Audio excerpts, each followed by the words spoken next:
Hello guys, MS classes की इस video में आपका बहुत बहुत स्वागत है। आशा करता हूं कि आप सभी बहुत अच्छे होंगे और आपके अकाउंट्स की प्रिपरेशन भी काफी अच्छी चल रही होगी। तो गाइस, क्लास 12 अकाउंट्स की ये वीडियो नंबर 30 है और वीडियो नंबर 30 से हम एक न्यू चैप्टर स्टार्ट करने जा रहे हैं। उस चैप्टर का नाम क्या है? Dissolution of partnership firm.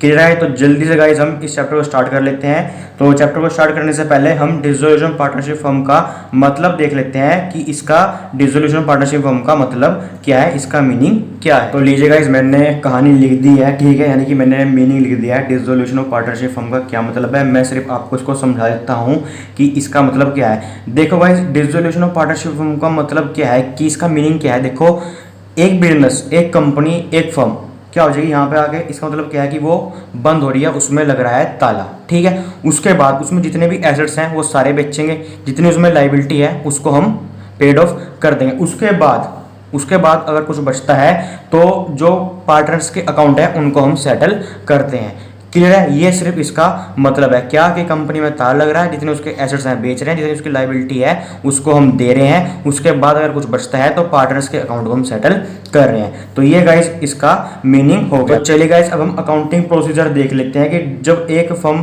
बंद होती है, उसमें ताला लगता है, यानी कि डिसॉल्व होती है एक फर्म, तो उस टाइम अकाउंटिंग प्रोसीजर किस तरह से होगा। इस प्रोसीजर को समझाने से पहले गाइस मैं आपको एक बात बता देता हूँ। देखो गाइस, मैंने सिर्फ इसका मीनिंग कराया, ठीक है, थ्योरी नहीं कराई है। अगर आप चाहते हैं कि इस चैप्टर की मैं आपको थ्योरी भी कराऊं तो आप नीचे कमेंट बॉक्स में कमेंट कर देना। मैं 2-3 वीडियो प्रॉपर डेडिकेटेड वीडियो आपके लिए बना दूंगा, जिसमें मैं बहुत अच्छे से इसकी थ्योरी आपको समझा दूंगा। लेकिन आपको उसके लिए क्या करना है, नीचे कमेंट बॉक्स में कमेंट करना है कि आप हमें इसकी थ्योरी भी करा दीजिए। तो चलिए गाइस, अब हम अकाउंटिंग प्रोसीजर देख लेते हैं कि जब एक फर्म का डिसोल्यूशन होगा उस टाइम हम क्या अकाउंटिंग प्रोसीजर करते हैं। तो गाइस, जब भी किसी फर्म का डिसोल्यूशन होगा, ठीक है, dissolution of A partnership firm होगी, तो मेनली गाइस आपको वहां पे ये 4 अकाउंट आपको बनाने होंगे। कौन कौन से? पहला अकाउंट बनेगा गाइस रियलाइजेशन अकाउंट, दूसरा पार्टनर्स लोन अकाउंट, तीसरा पार्टनर्स कैपिटल अकाउंट, चौथा और लास्ट कैश/बैंक अकाउंट। तो गाइस, आज की इस वीडियो में हम इनको 1 बाय 1 डिस्कस करेंगे। उसके बाद अगर टाइम बचता है तो एक छोटा सा क्वेश्चन भी हम डिस्कस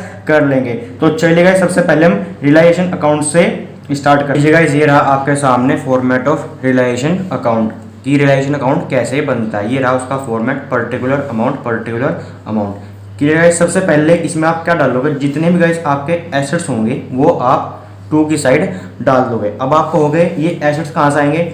देखो गाइस, जैसे हमने क्वेश्चन एडमिशन में करे हैं, ठीक है, उसके बाद रिटायरमेंट में करे हैं, ऐसे ही क्वेश्चन आपको डिसोल्यूशन में मिलेंगे। कहने वाली बात यह है कि आपको बैलेंस शीट मिलेगी, बैलेंस शीट के बाद आपको कुछ एडजस्टमेंट मिलेगी और एडजस्टमेंट के बाद गाइस आपको बोला जाएगा कि आपको रिलेशन अकाउंट बनाना है, पार्टनर्स कैपिटल अकाउंट बनाना है और कैश अकाउंट बनाना है। यानी कि वो जो पीछे हमने 4 अकाउंट देखे थे ना, वो 4 अकाउंट आपको बनाने हैं। तो सबसे पहले हम क्या बनाएंगे, रियलाइजेशन अकाउंट हम बनाएंगे। और हम रियलाइजेशन अकाउंट कैसे बनाएंगे, उसका ये रहा फॉर्मेट, ठीक है। फॉर्मेट क्या? Particular amount, particular amount. और सबसे पहले एंट्री मैंने आपको बता दिया कौन सी आएगी, ऑल एसेट, यानी कि जो आपको गिवन बैलेंस शीट दे रखी होगी क्वेश्चन में जो आपको बैलेंस शीट गिवन होगी उसमें जितने भी एसेट्स होंगे वो आप यहाँ पे लिख दोगे। समझ में आ गई? उसके बाद जितनी भी गाइस लाइबिलिटी होंगी उन लाइबिलिटी को आप गाइस यहाँ पे लिख दोगे। समझ में आ गई बात? जितने एसेट्स हैं गिवन वाली बैलेंस शीट में उसको यहाँ पे लिख दोगे, जितनी लाइबिलिटी हैं उनको आप यहाँ पे लिख दोगे। उसके कई बार आपने देखा होगा एसेट्स में डेटर्स दे रखे होते हैं ना, और डेटर्स के नीचे क्या दे रखा होता है, प्रोविजन फॉर डाउटफुल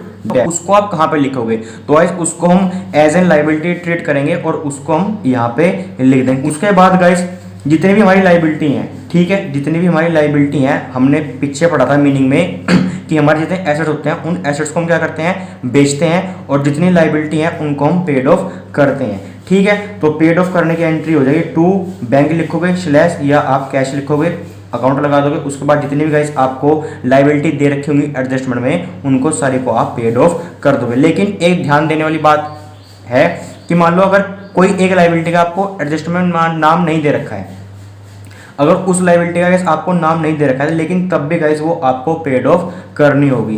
क्लियर है? उसके बाद गाइस एसेट्स को आपको क्या करना होगा, एसेट्स को आपको सेल करना होगा। तो सेल के गाइस ये एंट्री हो जाएगी, वही बाय बैंक लिख दोगे या आप कैश लिख दोगे, दोनों में से जो सा मर्जी आप लिख देना।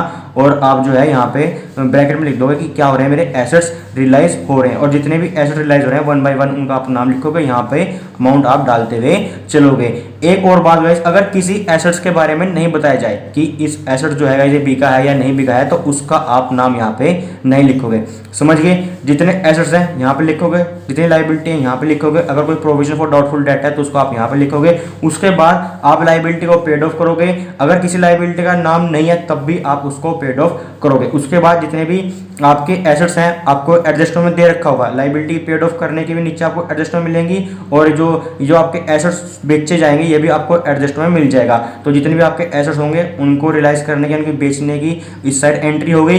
अगर किसी एक एसेट्स का नाम नहीं दे रखा तो उसको यहाँ पे लिखने की जरूरत नहीं है। लेकिन इसका अपोजिट कहाँ पे, लायबिलिटी में अगर एडजस्टमेंट किसी लायबिलिटी के पेड ऑफ करने के बारे में आपको नहीं बताया तो तब भी गाइस आपको यहाँ पे लिखनी पड़ेगी। उसके बाद गाइस हम बात करते हैं, अगर कोई लायबिलिटी जो है किसी एक पार्टनर ने ले ली है, ठीक है, किसी एक पार्टनर ने जो यहाँ पे लायबिलिटी दे रखी थी वो उसने टेक ओवर कर लिया, तो उसके लिए हम क्या करेंगे, टू पार्टनर्स कैपिटल अकाउंट, यानी कि जिस भी पार्टनर ने वो कैपिटल जो है लायबिलिटी जो है ली होगी उस पार्टनर का हम यहाँ पे नाम लिख देंगे। ऐसे ही गाइस अगर कोई एसेट्स जो है टेक ओवर कर लिया किसी पार्टनर है तो हम उसको इस साइड लिखेंगे किस नाम से, बाय पार्टनर्स कैपिटल अकाउंट। यहाँ पार्टनर यहाँ क्या आ जाएगा, उस पार्टनर का नाम आ जाएगा जिस पार्टनर ने वो एसेट्स टेक ओवर किए हैं। उसके बाद गाइस जब हम रियलाइजेशन करते हैं, ठीक है, एसेट्स का, तो गाइस कुछ ना कुछ हमारा खर्चा भी हो जाता है, ठीक है। तो आपको क्वेश्चन के एडजस्टमेंट में लास्ट में दे रखा होगा कि हमारा जो रियलाइजेशन के ऊपर है इतना खर्चा हो गया, तो गाइस आप उसको यहाँ पे लिख दो, टू बैंक के नाम से या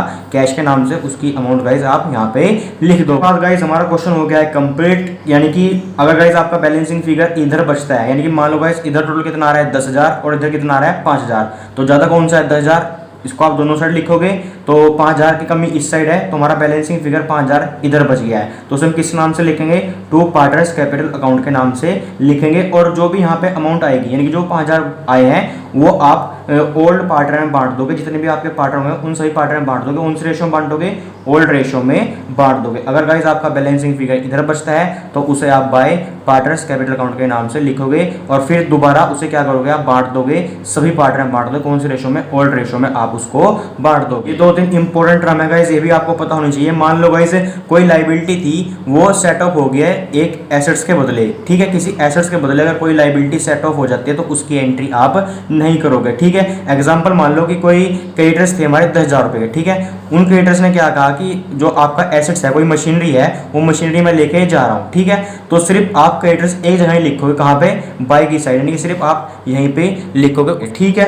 ऐसे ही गाइस अगर कोई एसेट जो है वो सेट ऑफ हो जाता है किसी लायबिलिटी, यानी कि वाइस वर्सा हो जाए, यानी कोई आपका एसेट जो है वो सेट ऑफ हो गया किसी लायबिलिटी से, तो भी गाइस आप उसकी कोई भी एंट्री नहीं करने के। उसके बाद गाइस हम बात कर लेते हैं न्यू एसेट्स की। मान लो गाइस कोई आपको टाइपराइटर मिल गया कि जो बैलेंस शीट में नहीं लिखा हुआ था, ठीक है, क्वेश्चन में आपको मिलेगा कि कोई टाइपराइटर था जो पुरानी वाली बैलेंस शीट में नहीं लिखा हुआ था, वो आपको मिल गया, तो उसको आप कहाँ पे लिखोगे, आप उसको सिंपली यहाँ पे लिख दोगे कि बाय बैंक के नाम से, कि ब्रैकेट में लिख दोगे ओल्ड टाइपराइटर, ठीक है। उसके बाद अगर कोई लायबिलिटी मिल जाती है आपको, नई लायबिलिटी आ जाती है, तो उसको यहाँ पे लिखने की जरूरत नहीं है, यहाँ पे लिखने की उसको कोई जरूरत नहीं है, उसको डायरेक्ट आप यहाँ पे लिख दोगे, ठीक है, ब्रैकेट में बैंक लिख दोगे या कैश लिख दोगे और उस लायबिलिटी का नाम लिख दोगे और यहाँ पे आप सिंपली अमाउंट लिख दोगे।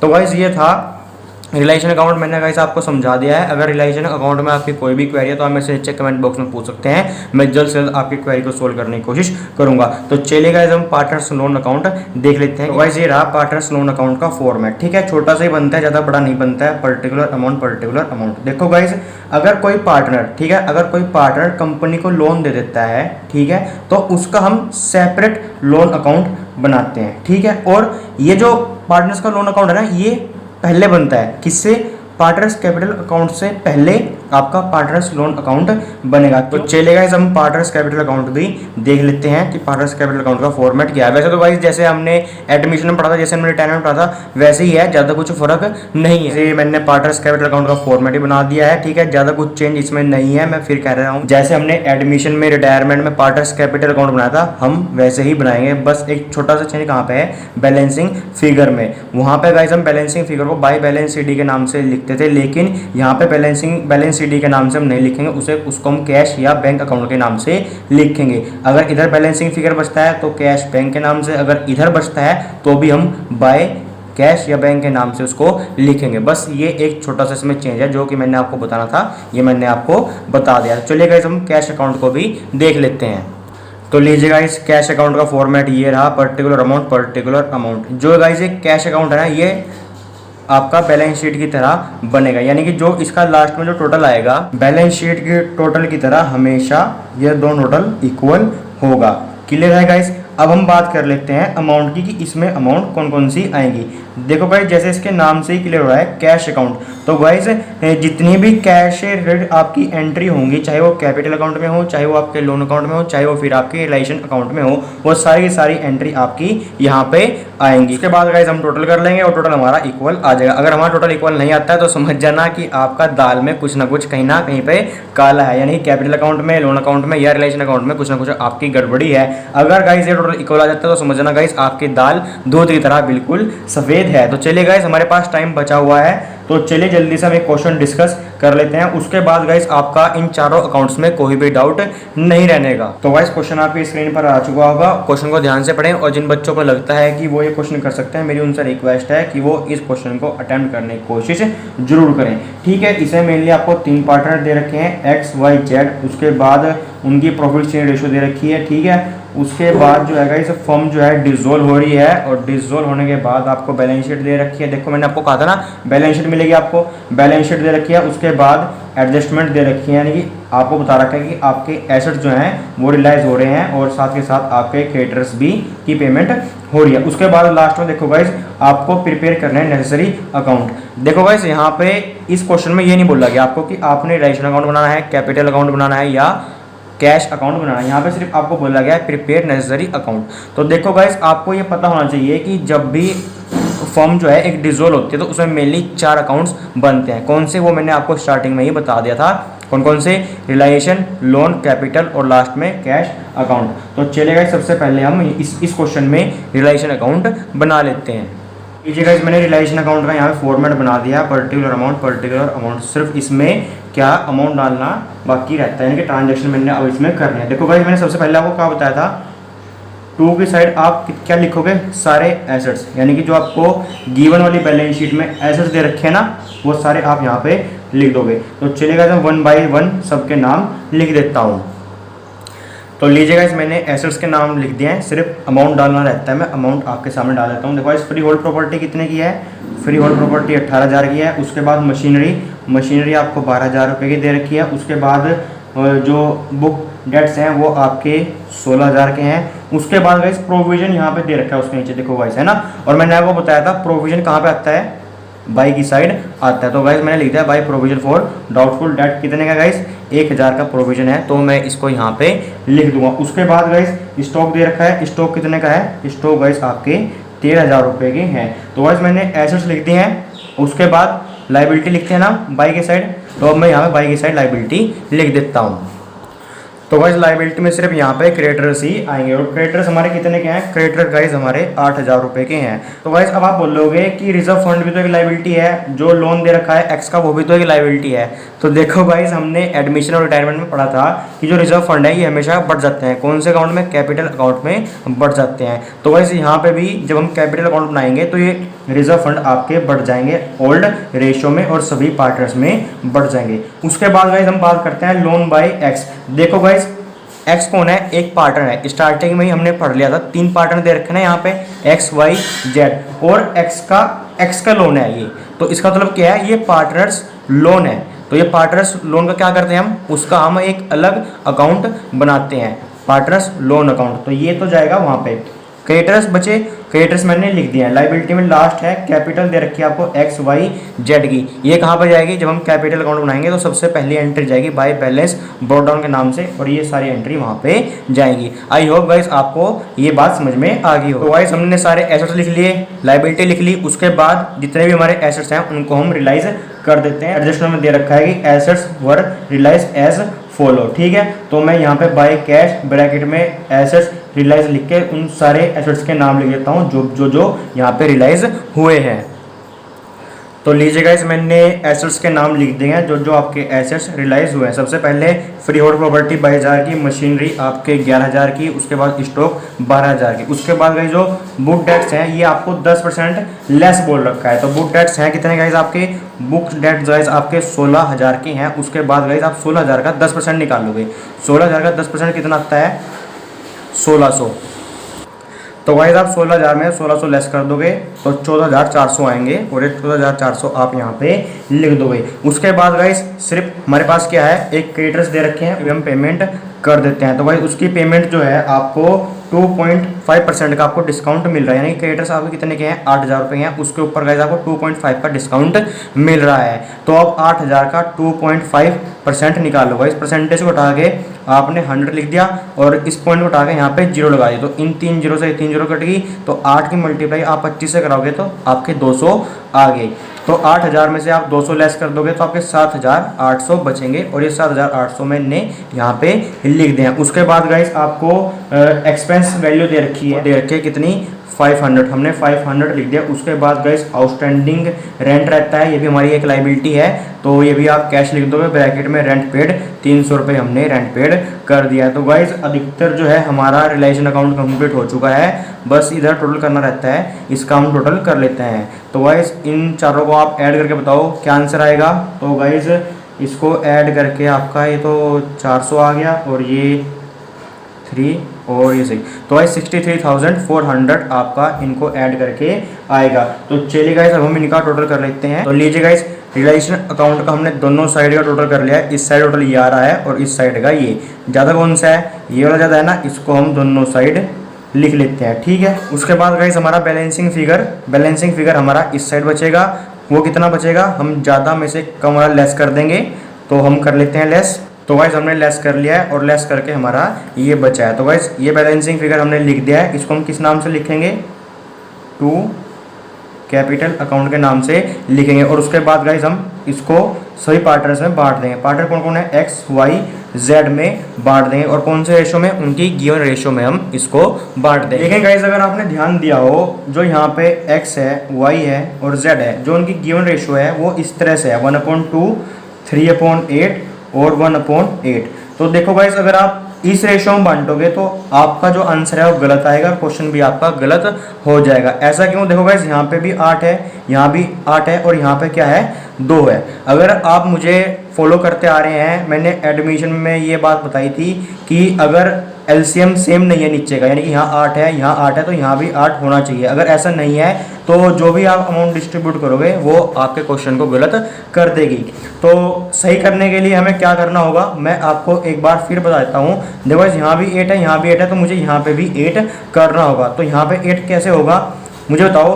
2 के टेबल में 8 कब आता है, 2 4 जा 8, 2 4 जा 8, क्लियर है। तो अगर नीचे 4 है तो ऊपर ही 4 से मल्टीप्लाई करा दूंगा। तो कह सकते हैं यहाँ पे न्यू रेशो मेरी क्या आएगी, 4/8 है ना, और यहाँ पे 3/8, इसमें तो कोई चेंज है ही नहीं, और यहाँ पे 1/8। तो भाई जो ये हमारे 4,800 आए हैं, ये आपके 4:3:1 रेशो में बढ़ जाएंगे। कैसे बढ़ेंगे मैं आपको दिखा रहा हूँ। 4,800 4/8, ऐसे ही 4,800 3/8 और 4,800 1/8, क्लियर है। तो इसको आप सोल्व कर लो और सोल्व करके बताओ मुझे क्या आंसर आ रहा है।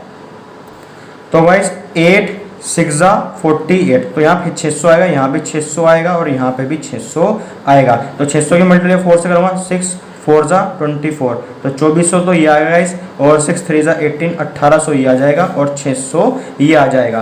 तो गाइस हम कह सकते हैं एक्स को यहाँ पे हिस्सा मिलेगा कितना, 2400, और वाई को कितना मिलेगा 1800, और जेड को कितना मिलेगा, जेड को मिलेगा 600 रुपये। तो गाइस हमारा रिलेशन अकाउंट हो चुका है कंप्लीट। तो चलिए जल्दी से हम कैपिटल अकाउंट बना लेते हैं। अच्छा कैपिटल अकाउंट क्यों बनाओगे, यहाँ पे लोन नहीं दे रखा, किसका, एक्स का लोन नहीं दे रखा आपको। तो सबसे पहले हम एक्स का लोन बनाएंगे, उसके बाद हम जो है कैपिटल अकाउंट बनाएंगे। पहले हम जो एक्स का लोन अकाउंट है वो हम बनाएंगे। चलिए गाइस अब हम एक्स का लोन अकाउंट बना लेते हैं। तो लीजिए गाइस मैंने एक्स का लोन अकाउंट बना दिया है। गाइस मैंने पर्टिकुलर अमाउंट वो नहीं लिखा है, तो आप जरूर लिखें पहले पर्टिकुलर अमाउंट, उसके बाद ये आप एंट्री डालें। सबसे पहले एंट्री क्या होगी, बाय बैलेंस ब्रॉट डाउन की एंट्री होगी, क्योंकि उसका जो है गाइस आपको अमाउंट दे रखी है liability side, loan by x कितने की, 3,000 रुपये की। तो आप उसको बाय बैलेंस ब्रॉट डाउन के नाम से डाल दोगे। उसके बाद गाइस ये पेमेंट की बात आती है। देखो गाइस, अगर क्वेश्चन में बोल रहा है तो भी ठीक है, अगर क्वेश्चन में नहीं बोल रहा है तो भी गाइस आप इसकी पेमेंट करोगे, चाहे जितनी मर्जी हो, उसको गाइस आप कैश के नाम से लिख दोगे। ठीक है, कैश के नाम से लिख देना, चाहे आप बैंक के नाम से लिख देना। यहाँ पे गाइस जो एसेट साइड दे रखा है आपको, कैश का अमाउंट दे रखा है, इसलिए गाइस मैं कैश यूज़ कर रहा हूँ। अगर वहाँ पे बैंक दे रखा होता तो मैं बैंक यूज़ करता। तो गाइस आप समझ गए, जब भी हम जो है लोन अकाउंट बनाएंगे किसी पार्टनर का, सबसे पहले ब्रॉट डाउन की एंट्री, उसके बाद उसकी पेमेंट की एंट्री हम कर देंगे, चाहे जितनी मर्जी की हो, हमें उसकी पेमेंट करनी पड़ेगी। तो चले गाइस, अब हम पार्टनर्स कैपिटल अकाउंट बना लेते हैं। तो लीजिए गाइस, हमने पार्टनर्स कैपिटल अकाउंट बना दिया है और उसमें सबसे पहले नंबर की एंट्री भी डाल दी है, बाय बैलेंस ब्रॉट डाउन। देखो गाइस, जैसे आपने एडमिशन में, रिटायरमेंट में कैपिटल अकाउंट बनाया है, सिर्फ वैसे ही बनेगा, सिर्फ एक चेंज है, कहाँ पे, वही बैलेंसिंग फिगर में। बैलेंसिंग फिगर हम किस नाम से लिखते हैं, कैश के नाम से, बाकी कोई भी चेंज नहीं है, मैंने आपको एक बार फिर बता दिया। उसके बाद गाइस लाइबिलिटी में आपको रिजर्व फंड दे रखे हैं, ठीक है, उस रिजर्व फंड को गाइस आप बांट दोगे। ठीक, इतने के हैं, 4000 रुपये के हैं, आप उनको 4:3:1 की यानी कि इस वाली रेशो में बांट दोगे। ठीक है, तो मैंने बांट दी है। एक्स का हिस्सा आएगा 2000 रुपये, वाई का हिस्सा आएगा 1500 रुपये और जेड का हिस्सा आएगा 500 रुपये। उसके बाद गाइस रिलेशन पे आते हैं। रिलेशन में हमारा जो है गाइस बैलेंस बचा था, ये है ना, और मैंने क्या कहा था, ये आपका एक्स वाई जेड में बढ़ जाएगा, ये इस साइड आ रहा है ना, तो ये कैपिटल अकाउंट में इस साइड आएगा। अगर ये इस साइड आता बैलेंसिंग फिगर तो हम इसको इस साइड लिखते, ये इस साइड आ रहा है तो हम इसको इस साइड लिख देंगे। किस नाम से लिखेंगे हम इसको रिलेशन अकाउंट के नाम से लिखेंगे। तो लीजिएगा, इस बाय रिलेशन अकाउंट मैंने अमाउंट डाल दी है, एक्स की 2400, वाई की 1800 और जेड की 600 रुपये। तो गाइस बाकी हमारा कुछ नहीं रहता है कैपिटल अकाउंट में, हम इसका आप कर लेते हैं टोटल 20 और 2 22 और 2 24, तो कितना आ गया 24,400। उसके बाद गाइस वाई की आपकी आ जाएगी 18,300 और जेड का आ जाएगा आपके पास 11,100 रुपये। ठीक है, तो यहाँ पे कोई एंट्री है नहीं। ठीक है, तो आपका जो बैलेंसिंग फिगर है वो इस साइड बचेगा और उसको हम किस नाम से लिखेंगे, नाम से हम उसको लिखेंगे, और 24,400। ठीक है, उसके बाद 18,300 18,300। ठीक है, और लास्ट में 11,100 रुपये 11,100 रुपये। देखो भाई, इधर कोई अमाउंट थी ही नहीं, तो इसलिए एज इट इज़ ये अमाउंट यहाँ पे लिखी गई। अगर यहाँ पे कोई अमाउंट होती तो उसको हम लेस करते, उसके बाद हम बैलेंसिंग फिगर यहाँ पे लिख देते। तो लीजिए गाइस, हमारा पार्टनर्स कैपिटल अकाउंट भी हो चुका है कंप्लीट। तो गाइस अब हमारा सिर्फ कैश अकाउंट रहता है, उसको भी हम जल्दी से बना लेते हैं। तो लीजिए गाइस, हमने कैश अकाउंट बना लिया है, सिर्फ इसमें अमाउंट डालना रहता है। वो अमाउंट मैं आपको बता देता हूँ कि कहाँ से आएगी। सबसे पहले गाइस इसमें आपके पास अमाउंट आएगी टू बैलेंस ब्रॉट डाउन की। कितनी अमाउंट है 2,000 रुपये। और ये 2,000 अमाउंट कहाँ से आई, देखो गाइस बैलेंस शीट में देखो, एसेट्स की साइड सबसे नीचे कैश दे रखा है 2,000 रुपये, उसको आप डाल दोगे यहाँ पे 2,000 को किस नाम से, बाय बैलेंस ब्रॉट डाउन के नाम से। उसके बाद गाइस रिलेशन में जो है गाइस, आपने जो है कैश मिला था आपको, कैसे कैश मिला था, आपने एसेट्स जो है रियलाइज किए थे, तो आप यहाँ पे लिख दोगे रिलेशन अकाउंट और ब्रैकेट में लिख दोगे एसेट्स रियलाइज। कितनी वैल्यू थी 63,400। देखो गाइस, कैश अकाउंट तो आपको पता ही है ना कि कैश अकाउंट में वो सारी एंट्री आएंगी, कौन सी एंट्री आएंगी, कैश से रिलेटेड, जो भी कैश से रिलेटेड होंगी वो सारी एंट्री आपकी कैश अकाउंट में आएंगी। फिर चाहे गाइस वो रिलेशन अकाउंट में हो, लोन अकाउंट में हो या कैपिटल अकाउंट में हो। तो गाइस रिलेशन अकाउंट में हमने जो है एसेट्स रियलाइज किए थे, है ना, एसेट्स रियलाइज किए थे, तो हमें पैसा मिला था, कैश लिखा था ना हमने वहाँ पे बाय कैश, तो कितनी अमाउंट थी वहाँ पे 63,400, वो एज इट इज हम यहाँ पे लिख देंगे। उसके बाद गाइस रिलेशन अकाउंट के आप टू की साइड आ जाओगे और वहाँ पे जितनी भी कैश की अमाउंट होगी, ठीक है, उसको आप यहाँ पे बाय की साइड लिख दोगे। तो चलिए गाइस मैं यहाँ पे लिख देता हूँ। तो लीजिए गाइस, वहाँ पे 3 कैश दे रखे थे, मैंने तीनों कैश लिख दिए हैं, लेकिन वो किस नाम से लिखे जाएंगे, रिलेशन के नाम से लिखे जाएंगे। क्योंकि गाइस देखो, कैश अकाउंट में हम कैश अकाउंट बना रहे हैं ना, हम जो भी अकाउंट बनाते हैं उस अकाउंट में हम उसका नाम नहीं लिखते। ये तो पता होगा ना आपको, नहीं पता है तो मैंने आपको बता दिया कि जो भी आप अकाउंट बनाते हो उस अकाउंट में उसका नाम नहीं लिखते। रिलेशन अकाउंट में आपको 2 की साइड कैश दे रखा था, है ना, तो उसको हम कैश अकाउंट में कहाँ पे लिखेंगे, बाय की साइड। समझ गए। उसके बाद देखो जो एसेट्स रियलाइज हुए थे इनकी वैल्यू जो है आपको बाय की साइड दे रखी थी, कहाँ पे, रियलाइजेशन अकाउंट में, और कैश अकाउंट में हमने कहाँ पे लिखे, टू की साइड, समझ गए, यानी क्रॉस एंट्री होंगी। और रियलाइजेशन अकाउंट में टू की साइड आपको क्रेडिटर्स पेमेंट की वैल्यू दे रखी थी 800, उसके बाद एक्सपेंस पेड की वैल्यू दे रखी थी कितनी, 500 रुपये, उसके बाद रेंट पेड कर रहे थे वो भी हम कैश में ही कर रहे थे, और किस साइड कर रहे थे, टू की साइड कर रहे थे, यानी कि तीनों अमाउंट ये टू की साइड थी, तो हमने कैश अकाउंट में ये बाय की साइड लिख दिए हैं, creditors, expenses paid, rent paid. अब आ जाते हैं हम लोन अकाउंट में। लोन अकाउंट में देखो गाइस, लोन अकाउंट में गाइस टू कैश लिखा हुआ है ना, टू की साइड लिखा है, तो उसको हम कहाँ पे लिखेंगे बताओ, उसको हम बाय की साइड लिखेंगे, और किस नाम से लिखेंगे, एक्स लोन अकाउंट के नाम से लिखेंगे। कितनी वैल्यू है, 3000 रुपये हम लिख देंगे। उसके बाद गाइस देखो लास्ट में कैपिटल अकाउंट का जो बैलेंसिंग फिगर बचा था वो हमने टू कैश के नाम से लिखा था, तो कैश अकाउंट में वो किस साइड जाएगा, बाय की साइड जाएगा, और किस किस का नाम आएगा, X capital account, Y capital account और जेड कैपिटल अकाउंट। तो गाइस मैंने सिर्फ नाम लिख दिए हैं, अब अमाउंट डालना रहता है, अमाउंट मैं डाल देता हूँ। कितनी अमाउंट थी, 24,400 तो एक्स की थी, और वाई की कितनी थी, वाई की थी आपकी 18,300, और जेड की कितनी थी, 11,100 रुपये थी। तो चलिए गाइस हमारा कैश अकाउंट हो चुका है कंप्लीट। अब हम इनका टोटल कर लेते हैं। अगर टोटल इक्वल आया तो हमारा क्वेश्चन सही है, अगर टोटल इक्वल नहीं आया तो दाल में कुछ ना कुछ काला जरूर है।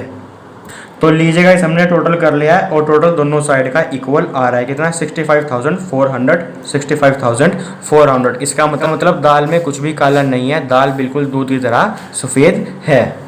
तो गाइस क्वेश्चन हमारा यहाँ पे हो चुका है कंप्लीट। अगर इस क्वेश्चन में या जो मैंने 4 अकाउंट समझाए हैं, realisation account, loan account, capital account, last में कैश अकाउंट, अगर इन 4 अकाउंट में या इस क्वेश्चन में आपका कोई भी क्वेरी है तो आप मुझसे नीचे कमेंट बॉक्स में पूछ सकते हैं, मैं जल्द से जल्द आपकी क्वेरी को सोल्व करने की कोशिश करूंगा। उसके अलावा गाइस किसी भी क्वेश्चन में या किसी भी इलस्ट्रेशन में आपका डाउट है तो नीचे डिस्क्रिप्शन बॉक्स में आपको कोई ग्रुप का लिंक दे दूंगा, उस ग्रुप को गाइस आप ज्वाइन कर लेना, ठीक है। वहाँ पर आप मेरे से अपने सारे डाउट्स पूछ सकते हैं, लेकिन गाइस कंडीशन एक है, ये जो लिंक है ये सिर्फ टेलीग्राम ऐप में ही ओपन होगा। तो सबसे पहले गाइस आपने प्ले स्टोर से टेलीग्राम ऐप डाउनलोड करनी है, उसके बाद ये लिंक ओपन करके ग्रुप को ज्वाइन कर लेना है, और गाइस फिर आप इस ग्रुप में मेरे से अपनी क्वेरी पूछ सकते हैं। तो चलिए गाइस आज की वीडियो को बस हम यहीं पे एंड करते हैं। You guys amazing, thank you for watching our video. I am Sagar Dogra signing off.